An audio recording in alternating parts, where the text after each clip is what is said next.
It is time to remove the mask as we have Deadlock Night Shift and we're going to Itani Lo-san all the way down to the lanes. Welcome, ladies and gentlemen, once again to get some Deadlock Night Shift on the way. My name is Kalaris, once again guest hosting after last week's a phenomenal success. We have got ourselves good old DD. Shut up, Blank. We've got DDK and we've got Blank to join me for everything that's going to be going on. DDK, I haven't seen you for what is literally a decade. I'm so excited to be with you again, my friend. How are you doing?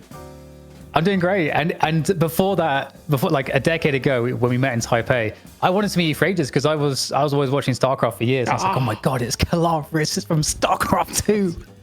Let's go, come on. And I got to meet Todd as well. I watched The Big Short in cinemas in Taipei with Todd. That was cool as well. No one's probably gonna know who Todd is, but yeah, it just come out fresh off the whatever. I don't know. But yeah, I'm kind of derailing the start of the show, so let you continue, I guess. Big Short with Todd. Yeah, it's a good film though. It's a good film. I do like that film. It's a strong one.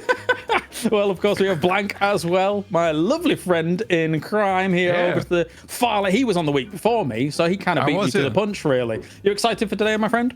I think DDK was actually making a joke because it's like I'm the big and then you're the short, right? Because I'm tall and then you're really small. Yeah. Wait, did The Big Short start the hot tub meta, by the way, streaming? I think he did. Yeah, I think he did. I mean, that's where it kind of all kicked off. Yeah. Is it? I can't. I haven't seen this film. I'm so sorry. So it's really flying over my head. But I'll tell you who might have seen this film. Good old Zergy with the big raid to start off the Deadlock Night Shift. Thank you to Zergy for joining on in. Everything's going to be exciting. We've got a good time. Last week, as DDK, we hit something close to 10K viewers alongside with all the co-streamers as well. I'm expecting similar things here today. What do you think? Yeah, in fact, if you also do the addition of the YouTube viewership, well, I think we're at like 13,000 people that are tuning in for Deadlock Esports, which is pretty sick. Pretty sick. Yeah, very impressive stuff.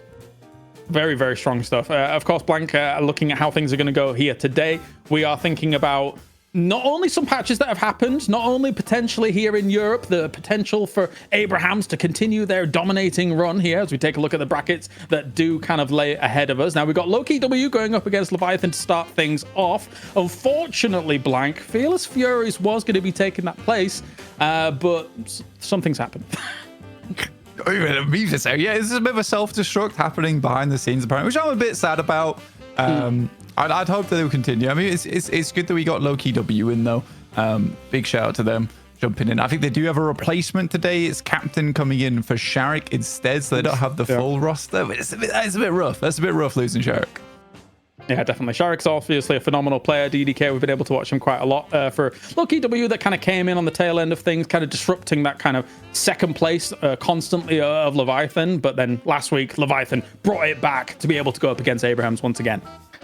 Yeah, it's nice to see the scene stabilizing a little bit behind Abrahams because, we used to have EUB, this very consistent rivalry with Abrahams and buff enjoyers. And I think, we've been trying to get back to that point. And I feel like we're the closest we've been there with some of the competition we have from Leviathan and Lowkey W. So loving the improved level there, and also loving the fact that we always get different looks between on the meta between EU and NA. And so yeah, super excited to see what the players have been cooking, especially with these updates.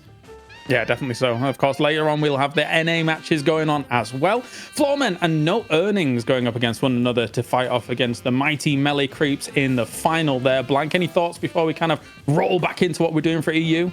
Yeah, I just like what Melee Creeps is currently doing. They're looking good. Floormen obviously have the best logo in the damn world for Deadlock, so you can't really fault them there. No, I can only agree with that. It's for a little while I was figuring out what it was, and then I was like, oh, it really is. Okay, it's just Doorman. It's Floorman. Yeah, the good old Floorman. Very nice, very nice. But let's focus on what we've got coming here for now, DDK, of course. I think one thing that is kind of a real focal point for a lot of people for this week, of course, is the introduction of Apollo and kind of where he sits, right? I mean, we're going to get to be able to break him down a little bit later on, but that's going to be exciting to see if he gets through the draft. I mean, considering we think maybe Celeste is going to be one of the main bans, maybe he will. Yeah. Again, like you say, we'll probably take a look at some of the numbers, but Apollo just recently got nerfed just across the board. Everything got dialed down. It is curious whether that's enough because the mechanics are still the same, and the mechanics are pretty strong that he has. And so it kind of feels like he's still, I would expect that he's still very strong. And I am curious what the interpretation is for these top teams, because Celeste is still pretty insane. Like the fact that the ultimate has not been touched yet is pretty sus. Yeah, it's potentially very, very scary. We'll talk about it in a bit, Blank, here, but let's also shout out our Patreon supporters as well here for the Deadlock Night Shift and take a look at that top tier, because we still got those board members joining on here for Afax. We got Tezio, we got Matthew S, and we've got Damo here as well. So thank you to all of these guys for joining. And DDK, you'd be better talking about this Patreon and where people can support here than Blank, because we're just guests. Talk to us, man. Yes. Well, you can go to the Patreon, patreon.com/Deadlock Night Shift, and you'll be able to add yourself to this beautiful board of supporters. And in addition to that, you'll be rewarded with being able to access some additional content. We do the Graveyard Shift every week, where we'll get players and we'll be able to interview them. But what's special about it is that it's kind of like a post-show kind of vibe. Everybody's got their hair down, the ties are they go off, and we get relaxed. You get a drink, and you guys can ask questions to the people that we are talking to. You can ask us questions. So it's a much more open and chill format that we offer to you guys who are supporting us via Patreon. So thank you very much. And thank you to all the support of the subscribers coming in as well. There are so many names flooding already. Gweb5 coming in with a sub. We've got Covert1 JZ as well with another subscription. The Grimberly, I could keep going on. But as the night... The Grimberly. Ooh. That's a good one. But I mean, as the night goes on, of course, keep being able to kind of support everything that's going on, because a lot of that will also go to the prize pool as well for these players, Blank, which is always exciting. Last week, I think we got up to a brilliant number, and I think we can smash that. We can go further. We can go even further. Yeah, I think last week was also, I think the support from the community for Deadlock has been absolutely insane. And even just watching and not being on the show last week, I was astounded by the support that came through from everyone. Really, really cool. I mean, going straight into NA and then looking at that prize pool just continuing to shoot up. But yeah, all that money does go to support the players who right now, it's a small scene. There's definitely other very cool little Deadlock tournaments going out there, but it is still a small scene. So every little dollar, penny, pound, whatever, it all counts. It all counts to keeping it alive.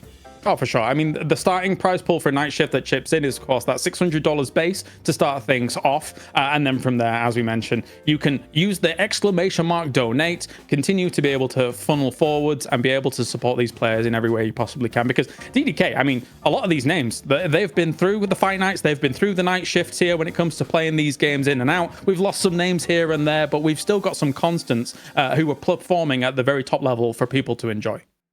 Yeah, and I mean, just by tuning into the show every week, people get a sense of that continuity, I think, of seeing these stories develop over time. What are the hero pools people become known for, the dynamics, the drama. There's always a bit of drama, and that might precipitate some of the explosions we see in some of the teams. But there's certainly, at this point, a lot of history already in the game, which is amazing, because it's like, you got to invite your friends closed alpha, beta, what is it? It's not, it's not even an open beta yet. So it's really cool that this is sort of the place to be to catch all the narratives as they form here in the pro scene.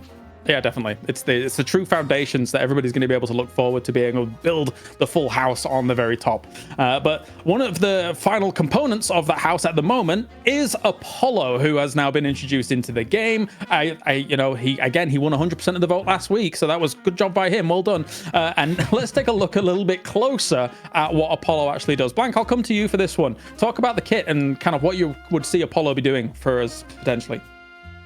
Being annoying, being very, very annoying. I think before the nerfs came through, Flawless Advance was just insane poke tool in lane. And then the healing aspect to it, as well as the spirit scaling, 60% bullet resist on lunge. It was all a bit much. Yeah, attack on top of that, riposte, which counts as a counter spell on a 15-second cooldown, disengaging sigil. There's just a lot here. I think again, we are getting some really cool hero designs, but a lot of them are very bloated. But I don't mind it. It's you. That's you right there. But I don't mind it. I like that.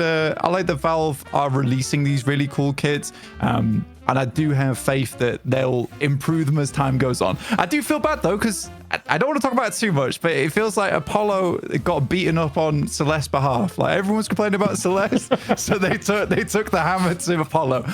He definitely deserved it, but maybe someone could have been looked at first. What do you think, DDK? Yeah, I think Apollo oozes style. I think it's pretty incredible that we get like new mechanics really in all of these hero releases. And I mean, it's so funny that he was the last pick because he might be my favorite now in terms of like overall design. Just really awesome hero, and it's going to be really interesting to see how he fits into the pro play because his ability to pursue is really powerful. And so I'm curious what the builds are going to look like, what the compositions might look like with an Apollo in the game, because he can be a pretty insane carry, and he's very hard to actually hit with shots. It's hard to like proc abilities on him. So when he's lunging around, so it just really brings something like super new in a frontliner that's kind of like able to do so much damage as well. They also can curse, and it can curse like an enormous amount of players because it's got a really wide like hurt box, if we're using fighting game terminology, I suppose. So pretty wild character. I'm really curious if people ban him today or not. Yeah, I'd love to see him get through and see how it actually fares, considering, as you said, there was a lot of nerfs, and we'll see if those kind of have ramifications for if he does actually get through this as a whole. We did have some actual donations coming through already, though. So Elizabeth Marciini, everybody who voted for Celeste, I hope you realize what you've done as it scrolls down, and Silver was always the better choice. Thank you very much for that donation. Cullen HS as well with the 15, and of course the post lamp is back here for another week running, but it's a long message, so maybe later, because we've got to talk about the priorities that were coming on in. I see DDK is fixated on it, seeing what's going on over there, but let's talk about these priorities as well, DDK, right? Because I think for EU, I think there's some formulaicness going on a little bit towards the top. There's not as much, I would say, in my opinion, kind of experimentation than the crazy wacky North America, but it's still a very strong core front line we're seeing posed by Europe, as well as some big damage dealers. Yeah, I think one of the biggest glow ups that I'm actually seeing is Mirage, because Mirage, although not necessarily, I don't think there's anything like wrong with Mirage. He just went out of popularity for quite a while, and now he's kind of on the return. So that's a big noticeable one for me. Yamato, Abrams still like high priority, but Celeste obviously stealing the first ban slot is pretty interesting. Basically being deleted from drafts all last week. And Paradox also, Paradox has been one of the most immovable heroes in terms of high priority. And so it's like great to see that presence still there at the top. Yeah, definitely. Blank, before I get your thoughts on this, I just want to go back to that post-lamp donation, because he's saying if there are upsets, it will be $200 each for those upsets. What? So that is a huge potential pledge. Let's see some of these teams throw for that money. That'd be great. But Blank, what do you think of the priorities? I'm going to get Abrams on the line right now. I think Celeste is definitely going to be banned the entirety today as well. I don't think she's going to be seen through. I think the nerfs were so minor that it just allows us to do so much. I mean, I've talked about before that you get some heroes that have incredible ults that warrant a ban. You have some heroes that have incredible rest of their kits that warrant a ban. Celeste has both right now. She does an incredible amount of damage with just her 3 abilities, and then her ult is just the cherry on top. It's very hard to deal with, and she's hard to counter as well. I think I was talking to you about this before, Kale, but she's a character you want to all in, but if you ever want to send more than one person to deal with it, you're at a disadvantage because of Shining Wonder. It's tough. Yeah. The bouncing between, and never mind if you've got level 3 shield to be able to have even more bounces, targets to be able to bounce from if somebody actually moves away from it and everything like that. It's a terrifying prospect to go up against DDK. I think you're probably in the same boat thinking it's going to be full banned. Yeah, it's again, I don't know how the pros are going to be interpreting Apollo. That's like the only thing that could really throw it into question for me. But otherwise, yeah, I genuinely think Celeste is insane. Just also, something we didn't mention on top of the ult is her ability to dive is super strong because of how her movement can glide. She maintains a lot of momentum, and then she can do insane burst damage, and you just can't escape as well. So another incredible pursuit hero in that respect that makes the early game very strong. So yeah. So that should probably get nuked again. nuked from space and maybe not seen for a little while. Like it's a scary. I mean that potential to be able to engage is the same kind of potential she has to be able to run away, right? When you think you've got a kill on the Celeste, she's bouncing away just haphazardly, doing a little flips, throwing a little baton. You're like, God damn it, man, this is ridiculous. But anyway, let's take a look at our first roster and get you up to speed with what our first game is going to be. We're taking a look at Lowkey W, who are going to be stepping on in. And again, as previously mentioned, Blank, we do have a sub in for them, led here by the ever strong, ever veteran Listic, to try and get them a dub here against Leviathan. Yeah, I think Listic is an incredible player, always has been. Kind of always been on Abrams jail, but has found some much fun in silver recently, Yes. which I have been glad to see. But yeah, Captain also subbing in for the team over Sharik. I think Cosmetical's always been a really good player as well. Loved his Shiv back in the day. Even his pocket was very, very strong. So I do have high hopes for Lowkey W. They're just getting back into the swing of things recently as well. So things could change. They could give Leviathan a run for their money. I think last week there was a horrendous play down towards mid-boss, which ended up in tears and disaster. Oh, I know what you mean. Yeah. But I think that was just a misread of ult economy that happened. And up until that point, Lowkey W looked like they were doing fairly well. Mm-hmm. Yeah, absolutely. If I recall correctly, it was the Warden and Billy on Leviathan's side that had their ults available, whilst Lowkey W had nothing, basically. And they go for it. They thought that they had like 3 picks or something to be able to convert into what was going to be our mid-boss, but it completely fell flat on its face. But DDK, what do you make of it when it comes to Lowkey W for this week? Yeah, I think what's interesting is what are they able to build week to week, because obviously there were some of the roster changes. I think what we saw, of course, with Listic coming into the team, that it was like an immediate sort of bump in terms of ability, even though some of the roles were kind of having to kind of make it work a little bit in that respect. So I'm just expecting to see just the level slowly rise on this team, and going into this matchup against Leviathan, it's another very strong roster. They've got a lot of experience playing, so it's going to be fun. I think this is has historically been a pretty even matchup. So. Mm-hmm. Well, we'll see if they can put up our shut up here, going up against Leviathan, who was the victors of their previous tussle in the week, of course, as we take a look across their roster. Now, Blank, when I look at Leviathan, I think something that was really strong about what they went into for the draft last week against Lowkey W is that double Shiv Billy picks in the early portions of the draft, right? It felt like that as a start for the front line makes things pretty difficult for, anyone to really deal with in a draft. Yeah, a lot of people, if you have second pick, you want to pick Shiv Billy. It's a ridiculously good front line. I think Shiv kind of both constitutes as a carry as well as a frontliner. You add Billy into the mix there, and suddenly you've got this massive immovable wall in the front. It's a really, really good pickup. And I think that did cause some problems for Lowkey W.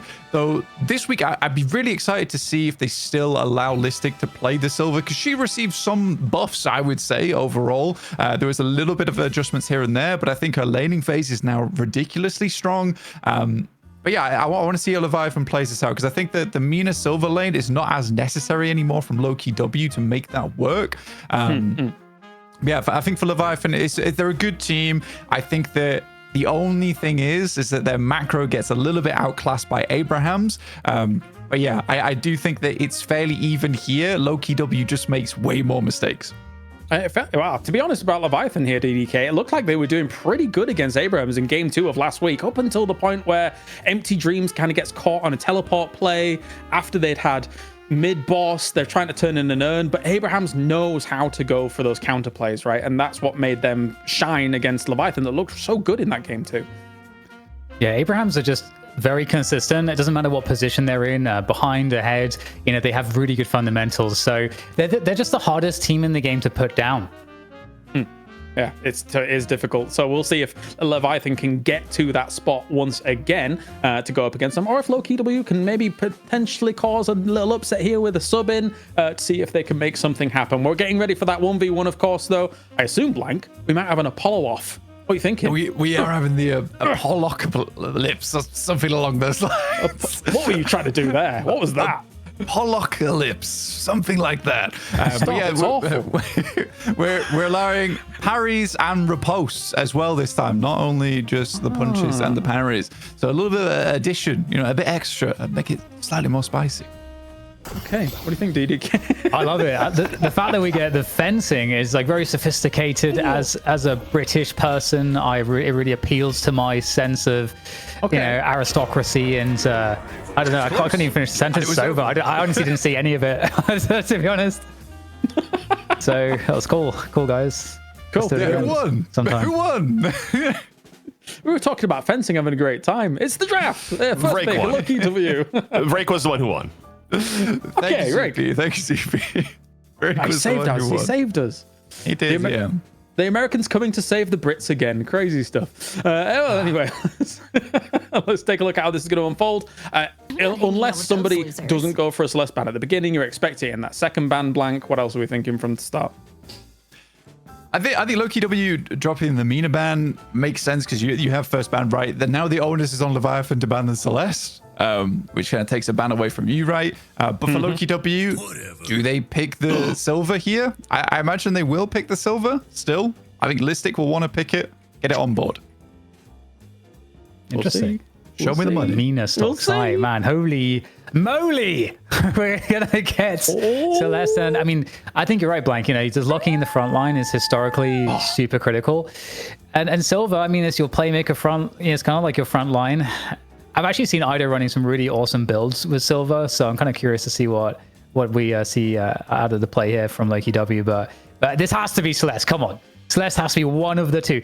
Celeste Billy? Abrams, okay, you got your front line. Okay, cool. He keeps coming. But the Billy? The Celeste? The Apollo? Celeste, Billy, something. I mean, you'd love to see a Celeste, wouldn't you? Really? Let's be. It just depends if anyone's been practicing it, or if they're like, this is gonna get banned all night. So why would we practice it? About to see something. There you have it. The Leviathan's got it. All right. So what we see here, guys, is a classic situation where Lowkey W now just loses. Unless they have some sick Apollo tech. Now, as you said though, DDK and Blank, like it's very clear that Listic loves that silver, so he's going to be very comfortable on it. Venator though, big carry potential here on the side of Venator, DDK. Yeah, Venator is interesting because obviously his ult was kind of crazy off release, and then they kind of, brought it in line a little bit and just improved all of the other abilities. So yeah, very consistent damage output. Warden coming in as well is interesting. I think that teams should be picking Doorman more because, and this would be obviously a great spot to do it in against the Silver and the Werewolf form against the Warden in the ult form. Like, I feel like Doorman stock should be rising here. That's my prediction, but... You're under my protection now. I really like that point. I think Doorman's stonks are there because I think the denial from the ultimate is really, really good. Hotel Guest is fantastic. Like you say, it's shutting down Silvers. Even just taking a Celeste out the fight would be fantastic if you want to quickly get a play done. But you're right. I don't think that Doorman sort of fell out of favor as soon as you couldn't take the urn through the doors. Everyone just suddenly thought that he wasn't good anymore. I still think he's a good character. Got absolutely demolished by one the other day. Same. It's criminal overreaction. Well, the Pocket's getting gone. He's no more affliction, and Rem gone as well. You don't want him bouncing around taking all those boxes that are just his, basically, unless Calico's going to do something about it, Blank. Yeah, I mean, so Apollo's open now too, which is sort of expected. I didn't think we'd see an Apollo ban. I think with the nerfs, he's sort of brought a little bit more in line, where late game he falls off in a similar way to Yamato because of how strong Spellbreaker is. But we'll see if anyone wants to pick him up, because I still think his early to mid game is very good, and the amount of time he wastes is like similar level to a tank buff almost. Taking Page away, though, I think it's a good pick from Leviathan because you don't have Rem now. So what do you really pick up as that support on the side of Lowkey W? What do you think, DDK? Yes, good question. But I think I like the last pick because I think obviously it's going to be nice to deal with the Celeste. Having that Death Slam threat is always nice. Drifter coming in, actually the Drifter stocks have gone up a little bit. His gun damage is really nasty. So, have to see how that plays out. Obviously could cause problems for Celeste if he can get close to a Celeste, get the mark on her and so on, to TP up to her. That can be a problem. So, and also the old underrated and Billy. I forgot Billy's even available. He's made it so deep in this draft. Yeah. That is crazy, Blank. Yeah, I mean, Leviathan is kind of missing pick. So, I mean, I would probably round this out with a Paradox, probably, if I was Leviathan. I think that would be a strong pickup to grab. Sinclair, never mind. They don't care. I mean, if you play off the back of Chain Gang, maybe it doesn't matter so much, I suppose. It's sort of an all-in team, I would guess. For Lowkey W, like, where do they go with this now? Because the front line, Silver, if she gets locked down, she can get bursted. But we get for the Ivy. support. Yeah, kind of makes sense. I think it works out. Yeah, like a kind of a gun support hybrid is fairly nice. Yeah, the draft is disgusting. It looks horrid. Yeah. I'm not sure how I feel about it right now. It's an interesting one, right? I don't think it's really what we expected in terms of either the pick order or the fact that Celeste was able to get through, nor Apollo being able to shine on through. I think that if I was hoping that it would come through, I was thinking maybe in the position of the Drifter after Lash came through for a cheeky death slam into Eternally Low Sand DDK, but that doesn't look to be what they want to do here. Yeah, it's really interesting. Because I would have thought, okay, if Apollo's not picked, maybe it's because you don't know how to make it make sense with your comp. But then also these comps are very odd in themselves. You know, not having any kind of true kind of like pick and setup like you would have with the Paradox, for example. You know, you can get obviously some of that with maybe like, you know, Billy with the Chain Gang, like you said, a Page, or maybe, you know, Sinclair CC as well with the Hex. Also could be a way to just get some setup. But yeah, it's an unconventional draft. So I'm going to be very curious to see how it plays out. I don't know who to favor really here, except Leviathan, just because they have Celeste, basically. Yeah, well, I mean, Leviathan's team just runs at you. It actually just runs at you. If you fight them, I think you typically would lose as well, because you've got Celeste. Because you try and turn on them, you just get Shining Wondered, you get Chain Gang, Page Z, so you drop a lot of shields all over the place. I mean, Lowkey W, basically, they're playing the pick comp versus the all-in comp. So it depends how that early game goes.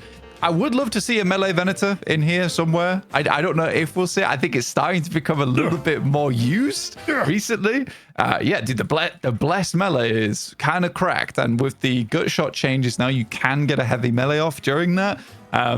It does do a ridiculous amount of damage. And buying point blank is not a bad pickup on Venator anyway for his gun damage. Yeah, I think Lowkey W is going to have a tough time. It's a tough game. There's also, of course, I mean, the tier 3s on the side that you can all melee together as well. So technically, I mean, we have a friend who's just going, and as soon as that tier 3 comes up, DDK, he's going over there as Venator and meleeing all 3 of them at the same time. They are going down fast, especially with the grenade from Venator as well. So technically, there's little tricks that you can do here more recently that are scary in some of these games. You've got to keep an eye on it. Yeah, it's really cool to see all that extra tech, and I'm just curious like how the objective game is also going to go, like thinking about that too. If you're talking about farming some of the macro, it used to be the case that Ivy was kind of nice because you could get like really good value on urn play with the airdrop. But Celeste is insanely good at running urns because of movement mechanics too. So I still feel like the advantage is there with Leviathan for the objective game.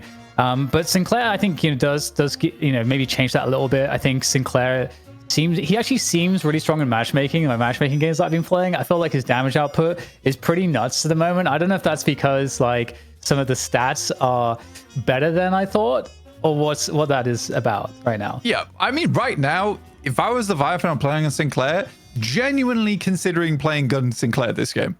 Because you could steal Venator, you could steal Silver Wolf. That's like the perfect combination. You could steal Wardenal if you really wanted to. You could.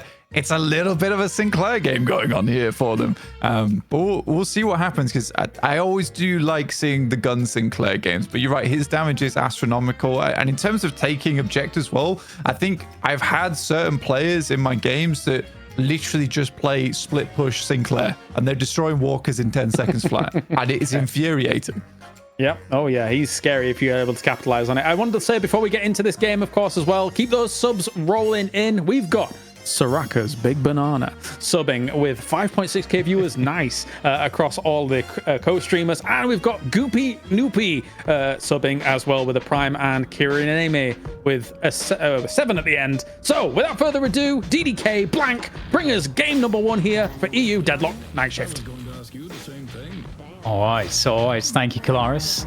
It is indeed a night shift you guys are tuning into. It's the only esports show kind of mostly here in Deadlock. And Blank, you know, with these lanes, as we start things off here, what are you liking? What are you hating? I mean, Celeste Abrams lane is pretty oppressive, no? I think that's quite tough to deal with. I think if you to put anything against it, Ivy Warden might get dumpstered a little bit. I just don't really know how they deal with this, because if the Celeste goes in, she gets binding worded. She has, like you said before, so much aerial control that it's not that difficult to get out of it. And starting with 4 stam on this character being in bucket 1, yeah, it's tough to lock this character down in this type of lane. I think this is a tough matchup. Yeah, it's going to be really interesting for sure. It does feel like a very, very strong start. So we'll see. You know, Ivy and Warden, it's definitely able to play defensively really well. I mean, Warden, I think, is a good lane bully in general. But as you say, like against this combo, I don't know if they... It might just be about losing the lane well. So yeah, gracefully. That's all you can expect. I do like Drifter Silver lane. That's a bit of a hobo lane over on blue, but it does a lot of damage and has fairly decent poke. Hard to all in them as well with Bowler, as well as Slamfire, and even just that one coming through from Drifter. That's difficult to deal with. But I do think Mirage and Sinclair have a lot of options to cancel a lot of that all in. Right now, nothing truly spectacular going on the map other than Sinclair, of course. Yeah, it's a good point. I am really curious about that Mirage Sinclair combo, because in theory they've got the range advantage, the poke advantage, and some really strong burst damage. But the Drifter and Silver are really good at, if they get on top of you, you're definitely in trouble. So moving into the final lane, so this is where we are right now. Can see a lot of action already. This is we'll be watching Drake on the Lash. Lash stocks really, I feel like at an all-time high at the moment. I mean, this is insanely early roam, by the way, coming through from Listic on the Drifter, which we didn't expect. We expected Listic to be on the Silver. That's cosmetical picking that up. I have seen Listic's been playing a fair bit of Drifter now and again. And there's a new build sort of going around the block that just rushes Life Strike early on. But yeah, I do like this. I do like this. Yeah, I wonder. I didn't catch it at the beginning whether it was like a box ambush or how that kind of kicked off. But yeah, lots of roam around. You know, Celeste obviously with her movement insanely good at getting some of those box routes, and you can kind of see that on the minimap right now as we get all the souls absorbed by Ray. I never know whether to say Rayish, or so I just say Ray. I don't know where you're at with that. Well, I think whenever I've looked at this guy, I always call him Rayk, which is so terribly wrong, but I just had to commit to it. That maybe you going Ray is the better move. Yeah, I feel like it's the safest thing to do. But hey, we actually got this wave a little bit pushed here on this lane, but Abrams getting straight in there again, trying to take control of this. And that was possible because Celeste was running the boxes, but she's back on the lane, forcing the Ivy back so low. He's absolutely surely getting dived. Celeste with quite a lot of HP, but maybe some of the cooldowns there not looking favorable to go for a full dive. I'm still fighting for this tier 1 camp. I mean, I respect it, but you're not having it. Let's be quite frank there. The Ivy getting out on 1 HP is very, very lucky, and then being able to get back into lane, grab some of that healing from the Trooper. Keeps them alive a little bit longer. But right now, you know, Freemock's on 3.1k to 2.7, 2.5. Like, that's quite a sizable lead for not too much happening other than that early kill going through, which was a nice roam from Listic. And it has affected what is quite a stomp lane too. And now it's about sort of starting to think about, you know, how you get the next maybe wave after this push so that you can get that bridge buff control, because that's coming up soon. But look at the roam coming in again with Lash moving his way into this mid lane, seeing if he can get something going against the Mirage Sinclair, but not going to be happening. Again, 20 seconds for the bridge buffs. Usually we see that be a hotbed of early skirmishing. I mean, to be honest with you, right now Lowkey W has pretty damn good control over these bridge buffs. Say that as Leviathan immediately sends over Rake and was Freemock. They should pick that one up fairly easy. Gun on an initial strong gun start on Abrams is pretty terrifying to deal with. Yeah, totally agree. Very nasty damage to that shotgun. It got nerfed a little bit, but it's still really oppressive, especially as it scales later in the game. And there's a big charge coming through to lock down the Ivy. Stoneform able to secure the escape. HP getting quite low, and in fact, this has got to be the deadest Ivy you've ever seen, surely. Trying to use a defensive Kudzu, but it's not enough. And just falling off with that one, looking pretty comfortable, Leviathan. And I mean, it's kind of what we expected. We expected that lane to honestly even maybe more kills potentially by this point. So honestly, not doing too bad, I don't think. Lowkey W, despite that death. It's kind of unfortunate as well that he got gun buff. Out of everything he could have gotten, getting gun buff there was sort of the extra little bit of oomph that he needed to push that through. Has the mark on the Celeste here, so Rayek isn't getting away, you'd hope. I had to use a little bit of movement tech there to get out. Ballistic will find the kill. And I think that was an isolated kill as well, so we'll get the 4% weapon damage, which is very nice. Yeah, really nice gang timing. Keep the Celeste down, control the lane a little bit. And then mid tier, like good evasion of the werewolf form there. Didn't do the Aru. Okay, I know someone's disappointed out there. I just forgot. Yeah, man, we'll get him next time. We'll get him next time. And it was a double Awu as well, because it's the Sinclair copying the ult, which I think generally is a good way to counter a silver. Is as soon as they ult, you ult, and there's a little bit of a no me moment.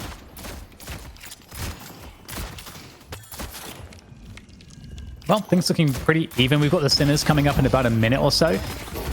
And this could be a nice pickup. Beautiful stuff. Finished off by the Venator there in the distance. That was, I think, the ult that was used, I think, to lock that one in. It is, dude. It's happening. It is happening. It is melee Venator. Love to see that. Let's see this.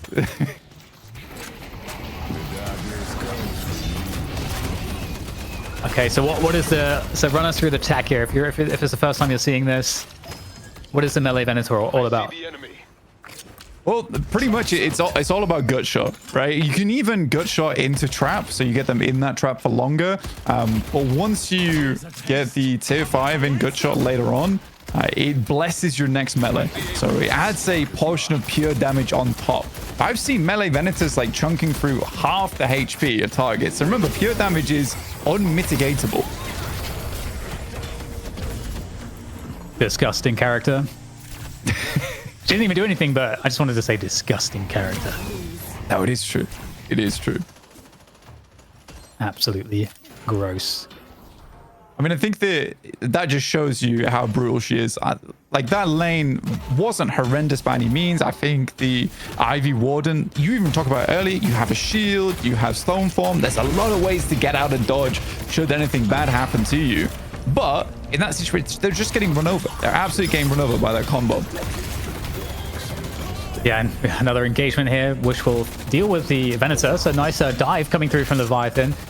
This lane was maybe getting slightly out of hand. They want to get that tower down, but just that death slam in at the nick of time. Straight onto the Guardian. Billy, though, pretty tanky, able to escape with this one. Rising Ram able to get him onto the rope, and the pursuit is continuing. Nice quick melee, and the flog to finish it off. That assistance there from Listic, who's having a hell of a start too on the Drifter. Drifter, you do want to snowball the Drifter to really have him be super relevant in the game, and Listic's off to a great start for that. Yeah, absolutely. I think that there's more of these isolated kills that he's getting, the stronger he's getting over time. We talked about this during the draft, is that Lowkey W just has to dominate this early game if they want to get anything done through towards that late portion of the match, because that's when the Mirage is going to start really popping off, and they've got the Celeste and the Abrams ability to sort of usher them through that mid game.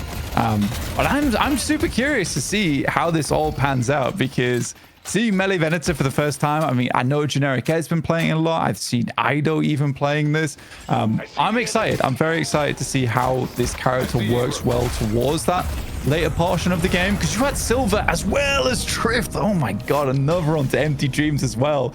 So you had a lot of damage already. So I was kind of curious what position the Venator would be playing. Yeah, it's actually looking like Lowkey W starting to really create problems, take control of this early game. We're about to hit the 10-minute mark, so essential moment. It's the bridge bus spawn. We get the urns as well. The urn, only one. To get the objective play coming on through. And mid boss as well, although no one's ever doing a 10-minute mid boss. We saw a couple of very, very early ones in the past, but that doesn't really happen as much anymore. I think not only that, though, it's a Drifter really scales quite well towards that mid-game as soon as you start picking up superior duration, with a lot of people are doing now. And with the recent patch that sort of enclosed that space when you drop that ultimate, you're in a bit of a timeout once you get ulted. Ooh, big charge onto the Drifter there to just really lock him away. Ivy with the save, though. And Seismic Slam to finish off the Drifter. Beautiful on the pursuit there, coming from a Fremog. And they're going to get control of this lane. The urn has been stolen away, though, by Lowkey W, so they'll lose the Guardian and a life, but at least they grab the urn. They just have to maintain control on the right side of the map, which is not a given. So still, there could be more problems here for Lowkey W. Yeah, I mean, Chain Gang is up, but you've got Death Slam just coming into the picture, and Drake is a little bit ahead right now at 9.6k, so he's doing well for himself. But that is the biggest ultimate available. Also, you have Eternal Darkness available on the Drifter, which is going to give you a lot of room to breathe in that engagement over the urn.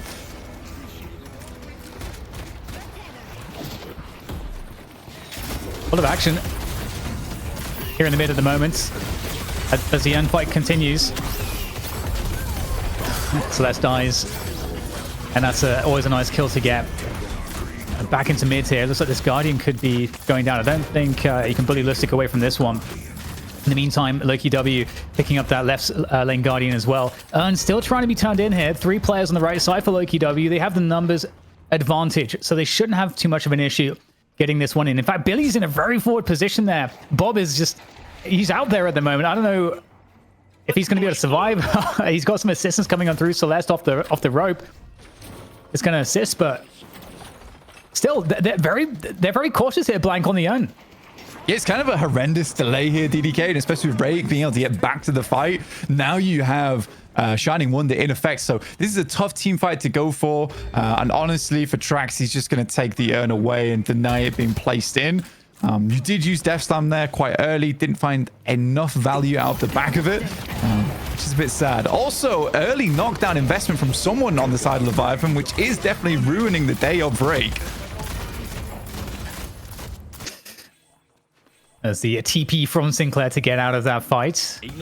And we're kind of switching back to big pressure from Lowkey W. I feel like the initiative has really switched backwards and forwards in this game so far. And now that both mid Guardians down, we're going to enter sort of a new stage of the game here where it's going to be a lot about, beginning to, get better objective play, like really figuring out those team fights. It was interesting, and maybe some data for us that we saw.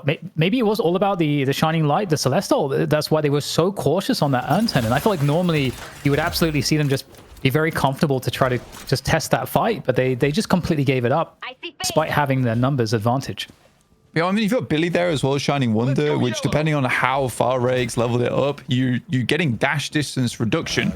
So it's kind of a nasty combo between the Billy and the Celeste, where not only can you not get away from the chain gang, you're also taking multiple hits from Celeste ult. So that's very, very tough to play against. So I think Leviathan's capability at team fighting is pretty disgusting. Now we've got Fremog coming in, who's fairly tanky at this stage. Battle Vest, Enchanter's Emblem, as well as Healing Booster.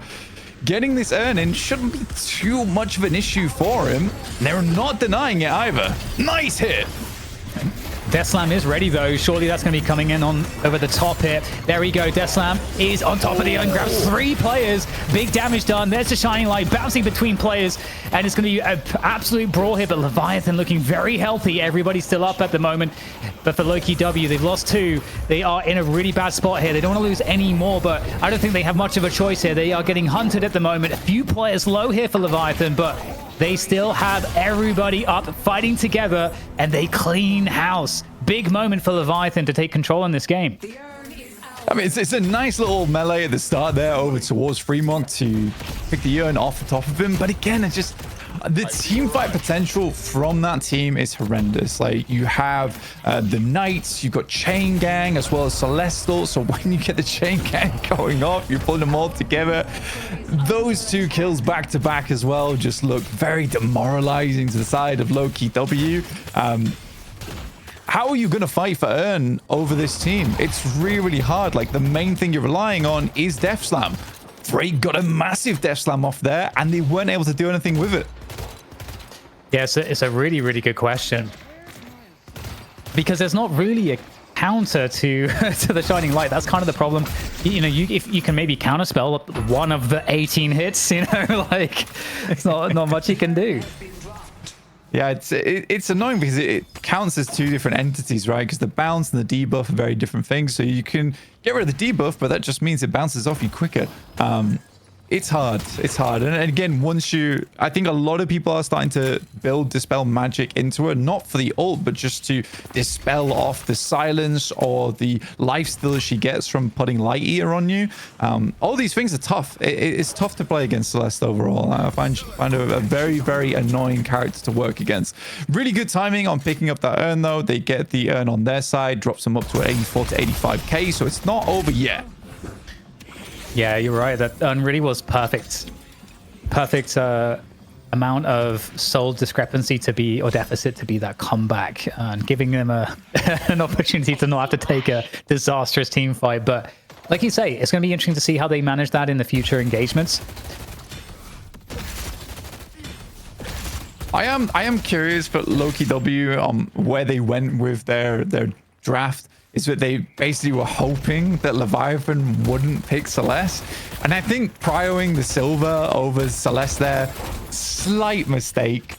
But it is what it is. These things happen. But at least Lowkey W let us see what Celeste looks like in a pro format. And it looks like this. And it's nasty. Good catch coming through, though. That's a nice pickup to get. Empty Dreams is becoming quite fat, so need to deal with him. And then, well, a walker there for Lowkey W is actually a huge find, but in the same token, we've got potentially an equalizer here for Leviathan. Sieging this walker, it doesn't seem like there's any numbers here to get to this, and it is a split push. The mid walker needs to be defended as well. It is getting defended with the bulk of the Lowkey W players. They might be able to get a kill off of this. It's the Sinclair. Can he TP away? Doesn't look like he's going to be able to escape the flog, and Billy might be up for grabs as well. Trying to escape there through the sewers. Down the stairs, back up again. Can he get any assistance from his team? Page is making a way across here, but the pursuit, they are fully committing to this one, Blank. Yeah, they're not messing around. I mean, he's getting a lot of healing off blasted, but that is not enough versus 4 players whatsoever. Again, this feels like an okay moment to go for mid-boss. You don't have Sinclair for the rabbit, and you don't have Billy with Chain Gang. And last week, Chain Gang was the thing that absolutely wrecked them. But they are going to go for a bait play instead, hoping that Leviathan's going to come straight in, and it is the Mirage, who doesn't have ult, so he's easily chased down. This is really nice. Oh, if they can get the Celeste, mid-boss will be absolutely open for the taking. No worry about the ultimate. And there is the lockdown onto Celeste. She cannot escape. She's going to rip the ult there. And they're all going to just fan out and try to just make sure that that ult can't do any damage. And they're in prime position now, dealing with 2 key players, dealing with the biggest threat for the mid-boss. They can actually finish this one off and actually put themselves in a really good spot here, Blank. There is Chain Gang, there is Knights, so there's potential they try and come for this, but immediate disengage off this mid-boss every time. Right now, Lowkey W is just pouncing on the back of Leviathan. They are not getting away with them whatsoever. Mid-boss is just taking a break each time they head on down. So cool to see the communication, how quickly the entire team reacts to swarm the intruders. And there we go, extra kills gained because of that. Quick response from Lowkey W. And now looking to go for the mid-boss, but in comes the Sinclair, looking for the parries. They're looking for a steal. Can't get a single one. And it will go down instead. And that's Leviathan now just... They were in prime position in this game. It seemed like every objective was just theirs just because of the Chain Gang Shining Wonder combo. But we kept asking the question, how does Lowkey W manage to overcome that? And they've just shown us.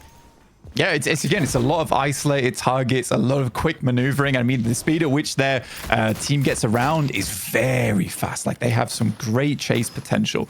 And Captain's able to maneuver a lot of players out of pretty safe positions into very unsafe positions. The one thing that I'm really liking at the moment is the way that Listic's aggressively using Eternal Darkness to basically cause problems in the midst of a lot of team fights. Really be quite that confusing component on the team. And it's working here and there.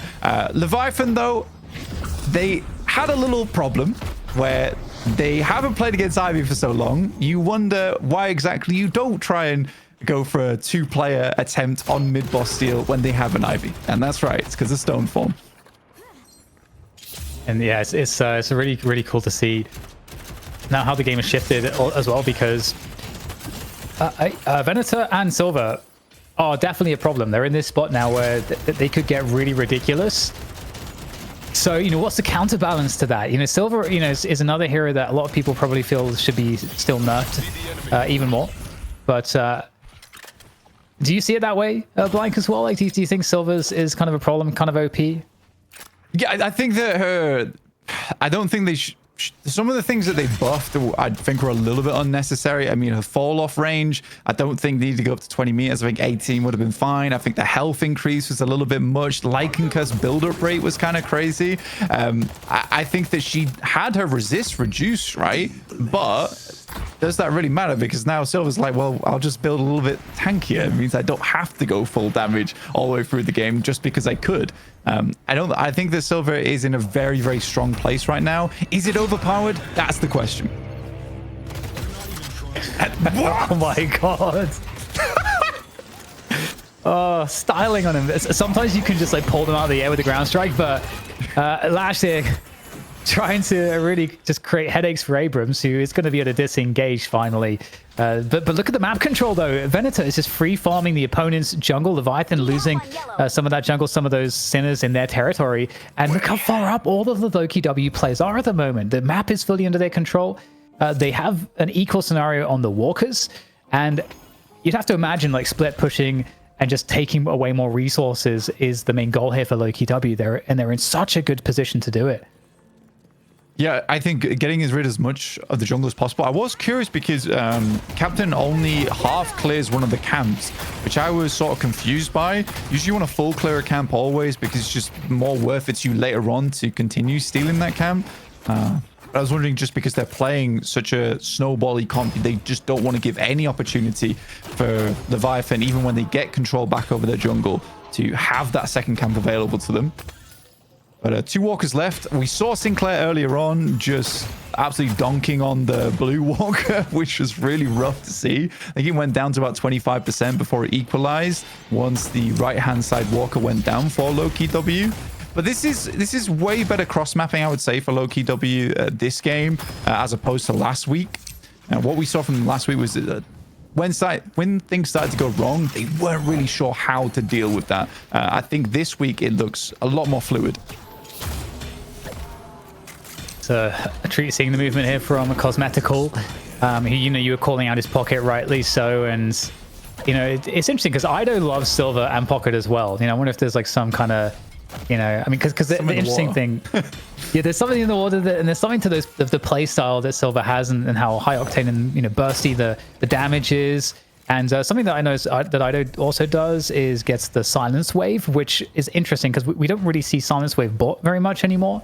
I would say. So haven't seen that in this build, but you know, you can get on top of people, you bowler them, you silence them, and you have express shot, so your burst damage is ridiculous. It's very, very good for these like ganks. Let's go blue. Yeah, I mean, even disarming haste works quite well on Silver, just for the shred on top of everything. She can really crush teams down. Track's getting chased down though at the moment. Does get a captivating read his way, which wasn't all that captivating at all. It just sent him straight to the Shadow Realm, apparently. But there might be a slight playback on this side with ZXC going down. But it looks like he actually escapes. He should escape. I mean, Drifter should be able to catch him. No. Oh, gets some extra damage. Did the mark get put on the belly? Yellow Walker is under attack. I'm not sure. I don't think so. Yeah, big aggression on either walker here. Left walker and the right walker as well. Both receiving full siege. Leviathan actually kind of falling off of this left side walker prematurely there just because they don't need everybody. Trying to reposition it a little bit more efficiently.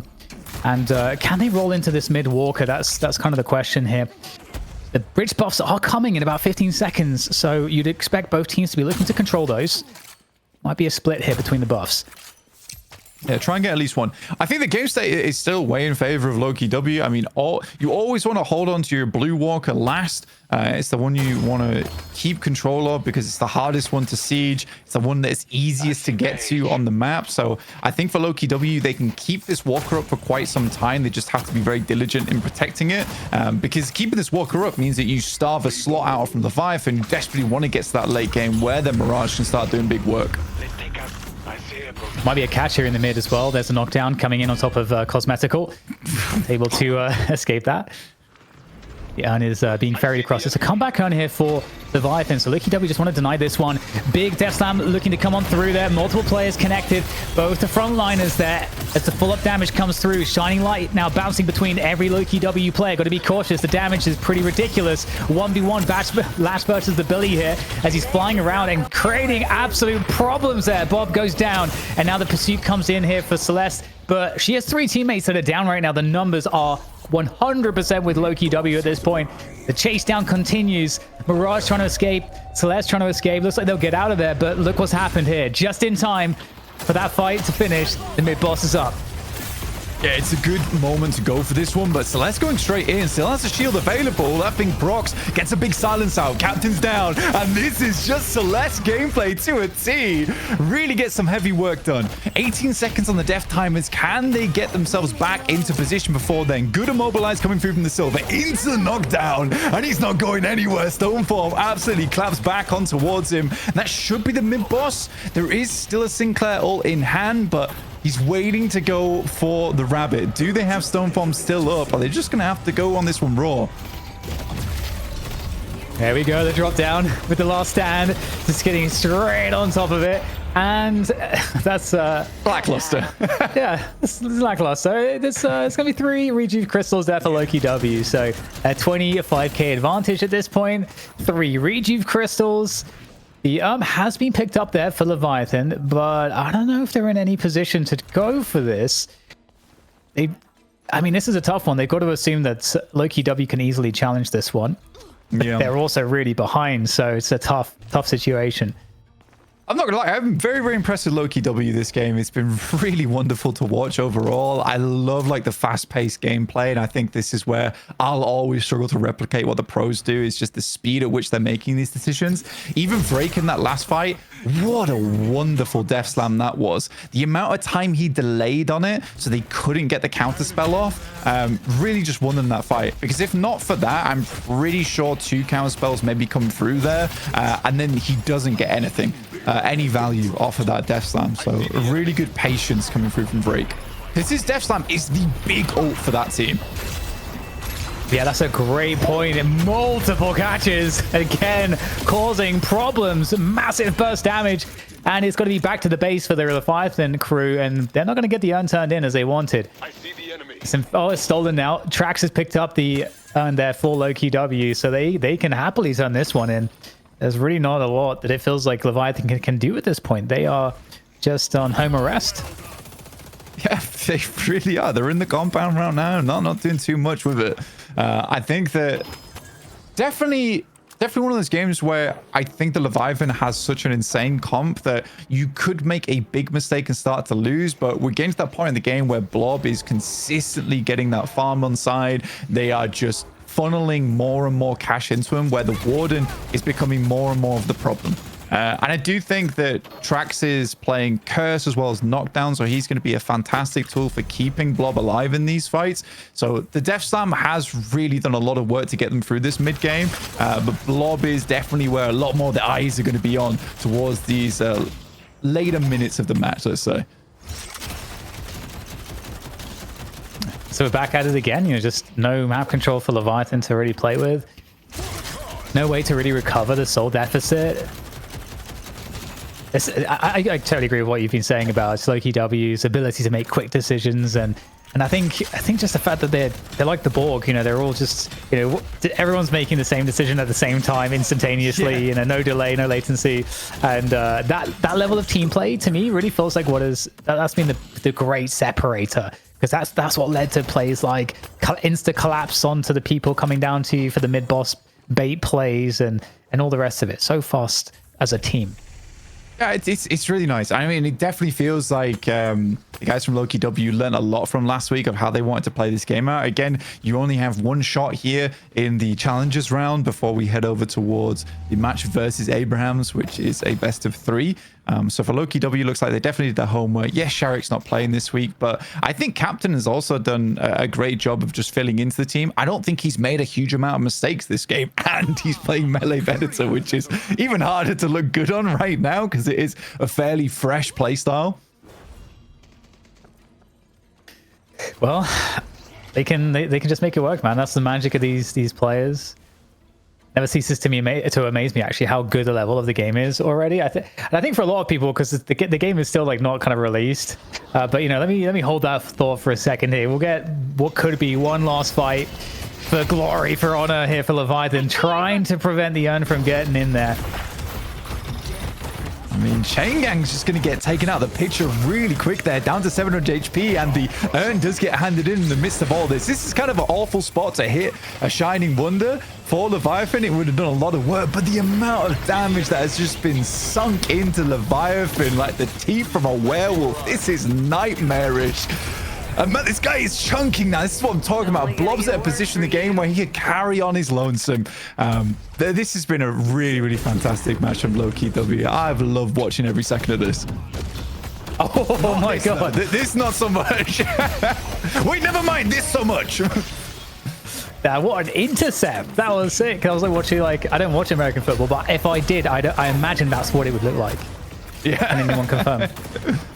Yeah, can we get a stat check on that one, please? Any football fans? It's not me, by the way. The only time when it's just Brits on the like talent like call roster call here. So yeah, Shrine's health did go down a little bit in the last patch as well, so these are a little bit easier to take down. But this should be a stage 1 patron drop. I don't think they have enough ultimates online just yet for them to continue into stage 2 here, so they're probably just going to back out and once again, like you say, hill for all of the jungle.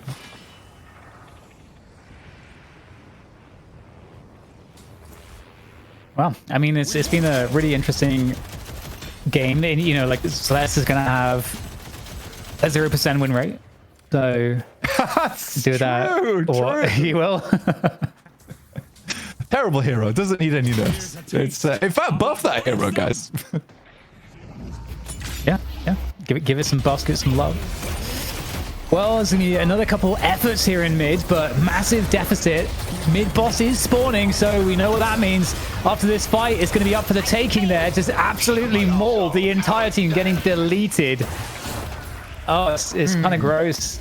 It's just too much. They don't even need them. Of course they don't. They're just gonna run it down. Oh! You gotta hit. You gotta give one. You gotta give one now. We forgot. Drop one now. You gotta drop one right now.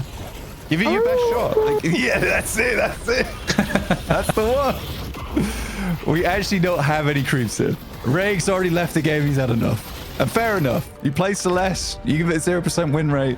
That's a rough market to have.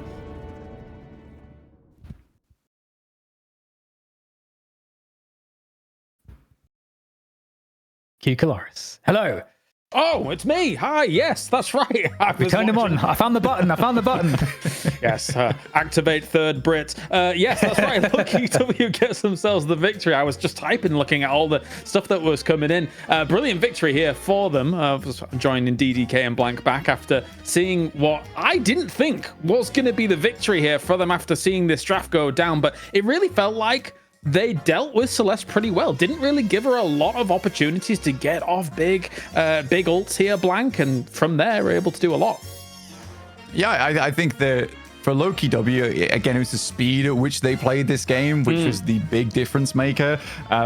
So fun to watch from Lowkey W. I love the early roams as well coming through from Listic, as well as Vrake. I think Vrake is 100% the top player of this game. Like, Vrake? What a guy. Yeah, I mean, the Drifter was cool, the Silver was cool. I think Trax actually played a very, very nice Ivy. I think it was slightly underrated, but I think Vrake was like the one piece of the puzzle that they absolutely needed to work out in that game, because if it didn't, it might have been over. No, absolutely. Of course, we did have some other kind of donos come in whilst that was going on. Make sure you guys dono as well to contribute to the prize pool. The last one that came in was the Keeds, as well as the Postlamp even, sorry, that gave us another $5, who did promise that if we get those upsets. Was this an upset? I don't know. Like, it was, they're pretty evenly matched here, but we can take a look at the highlights as well. But the Keeds donates $50 and says, thank you for all the hard work putting on the show together for everyone. So thank you for that. We also had some subs coming in from Fiery Kaku, Dino Tank, Duck Films TV, Xbio TV, but let's watch these highlights, DDK, because they were awesome. Yeah, we had some great action in this one. I mean, one thing I gotta say, actually, that could be forgotten, so I'll mention it. I think Listic's ult on the Drifter was also really important in controlling some of the space around the team fights, and also helping to maybe make life harder for Ray to get off a good shining light, because obviously you got to see them to ult them. But with all that said, we had a really sick action in this one. Captain playing the melee build on the Venator, so first time seeing that is really special. But yeah, this is why it's disgusting, gross, so many sick death slams. I think you covered it so well, Blank, in the actual match as well. Just how smart some of them were, how good the positioning and timing was of these death slams. Yeah, the guy was going off this game. I really have to commend Break. And I mean, you're playing on a slightly older hero. We want to look at the Venators, the Drifters, the Silvers. But again, I think Vrake just makes the old school look really good. And again, it's nice to see some of these builds here coming through from Lowkey W. Again, I do like Cosmetical's build over on the Silver. I like Express Shot. Not only is it very good for slam fire, also gets your fire rate up quicker whilst you're in the werewolf mode. Did Venator go... He went a little bit of melee and then went into Ballistic Enchantment, which probably was on the grenades there. But yeah, fun game. Very, very fun game.